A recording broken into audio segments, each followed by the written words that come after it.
Hi, my name is Jay with CompuMatter. I had a client give us a call this morning, Andy Stevens, and he was asking me why his Surface tablet was running so slow. And the reasons really apply to every Windows computer, and it's a bit of a mystery to most people. You look at the computer, you can't tell. Why is it running slow? Is it because I've got a hardware problem? I've got a virus? Is it I need more memory?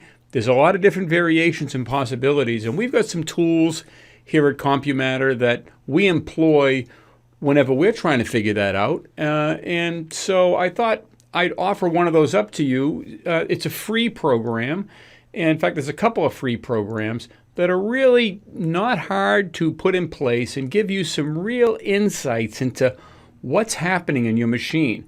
What programs might be taking the most memory or might be causing it to run slowly?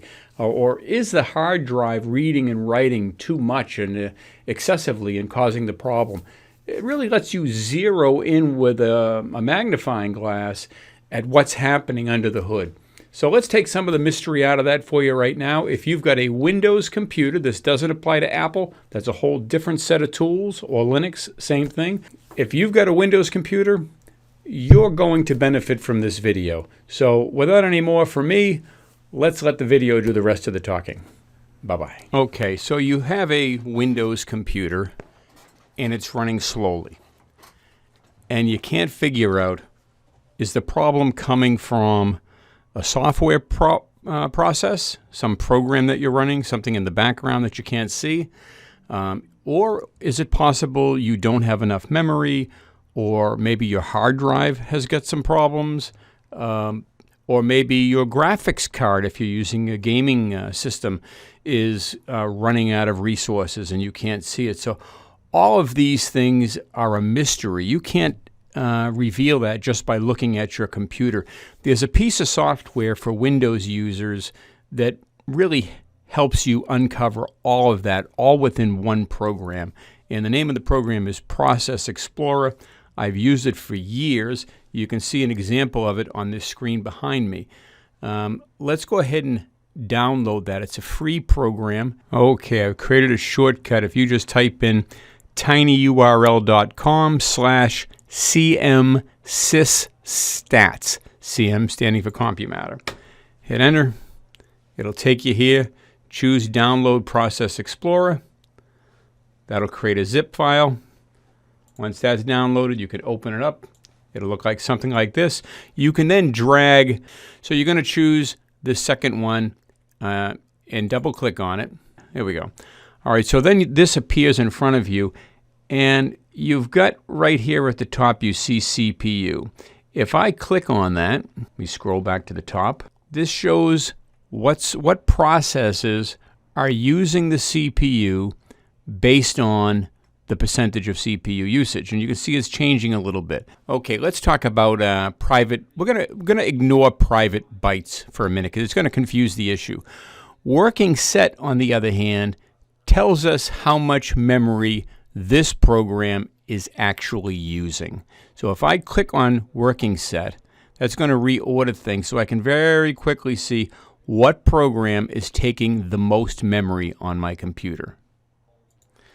And that can change a little bit depending on what they're doing in the background. You can see Camtasia, which is the program I'm recording this video with, is now at the top. But this one's still right behind it. You can just Google that or use a search engine. I shouldn't show priority to them. So it's BZ Transmit, and in fact, this particular one, there you go. This is what it is. It's a program called Backblaze, which in my case is cloud backup software that we use here at the store. So you can just, if you're not sure what that process is, that's one quick way of finding out. Description, company name, well, that's obviously an easier way of determining what that relates to than Googling it as I just did a minute ago. BizTransmit, there it is. It did not have anything associated with it to the right. It's got to be embedded in the program. A lot of people might think that that's going to be malware or something like that. It's not always, it's certainly not often the case, but this program really shows you what is running in the background in your computer at any given moment. It does a lot better job than any tool that Windows offers natively. And now let's talk about these columns. I'm going to right click on this, choose select column.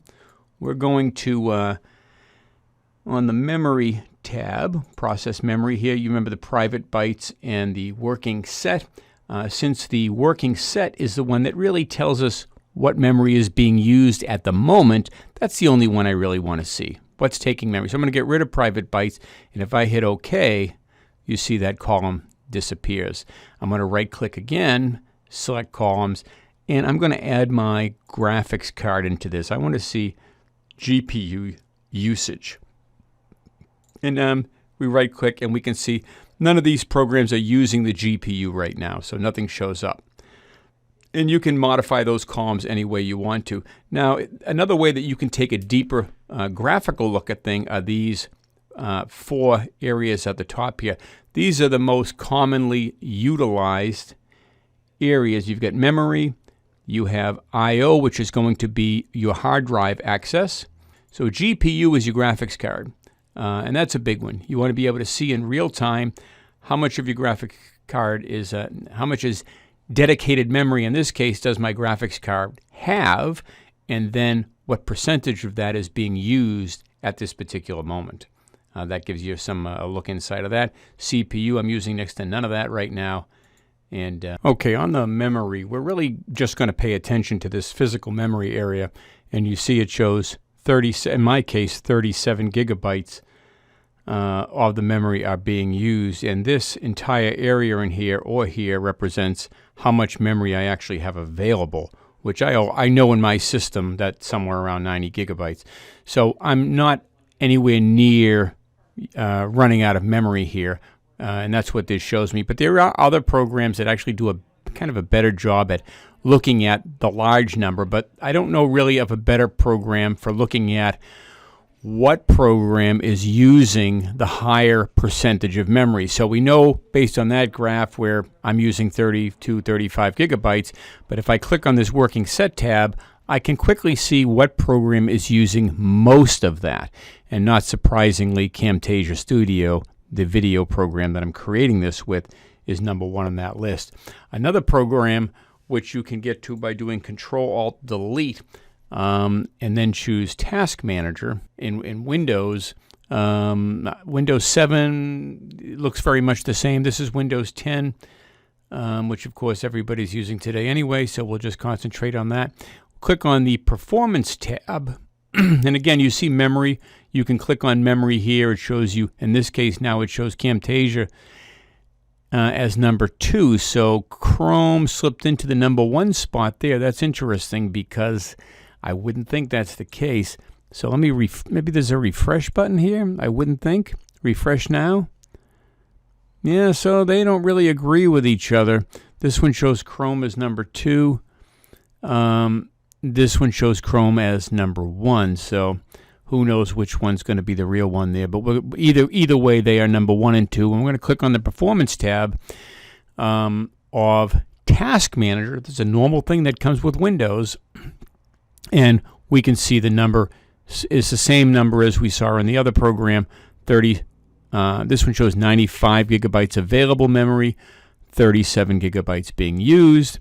And we have some GPU numbers showing up here as well in the with what comes with Windows 10. So you can kind of quickly get a look at some of these same kind of numbers, just not in the same level of detail as you can over here.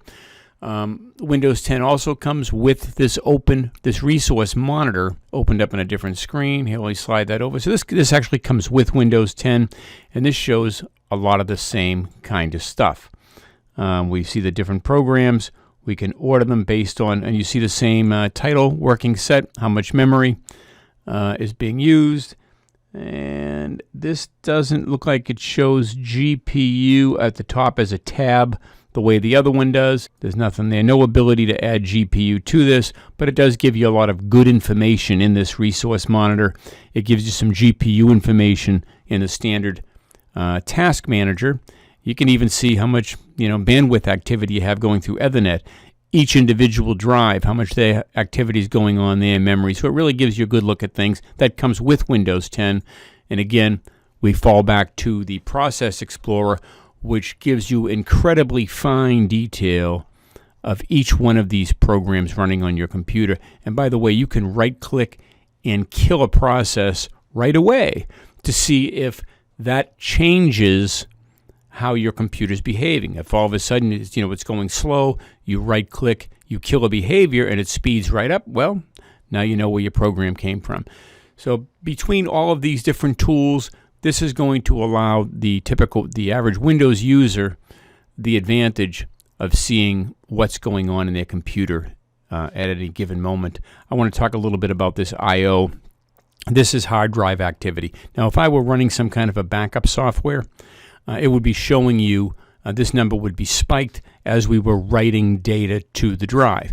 Right now I'm doing very little of that, not a lot of activity there, not a problem. If I were perhaps recording video and streaming it to a drive in real time, it would show up in here, but of course that's not happening either. So that's it. This gives you a window, if you will, into the world of your computer and helps you identify where problems might lurk for Windows users. Thanks for watching. Bye-bye.